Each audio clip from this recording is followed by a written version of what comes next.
अभी सुन रहे हैं विराट म्यूजिक की शानदार प्रस्तुति।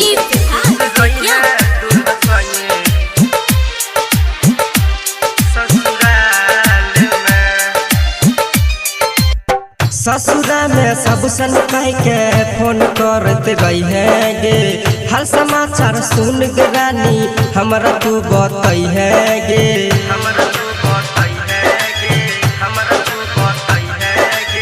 ससुरा में सब सन कह के फोन करते रही है गे, हर समाचार सुन गे रानी हमरा तू बताई है गे। कहीं है नहीं जान तू तत्काल में खुश रही है दूल्हा संगे ससुराल में, भूल जाई है दिलही जे चुमगाल में, खुश रही है दूल्हा संगे ससुराल में, खुश रही है दूल्हा संगे ससुराल में।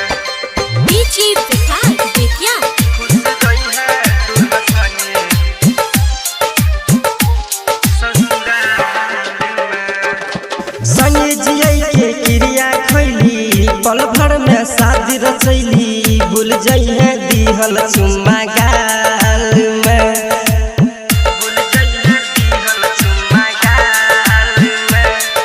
संगे जिया के क्रिया खैली पल भर में शादी रचैली, भूल जाई है दिहल चुम्मा गाल में।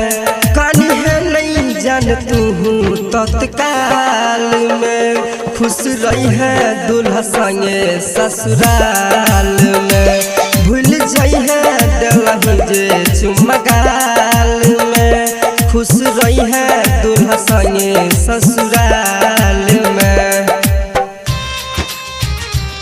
खुश रही है दूल्हा संगे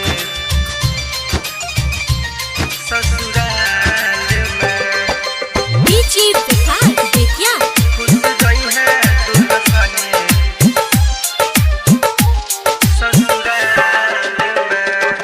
मन से दीवाना क्या गए जान मिले बोल है गे, निके से दीवाना से सुने कहियो नहीं डर रही है गे।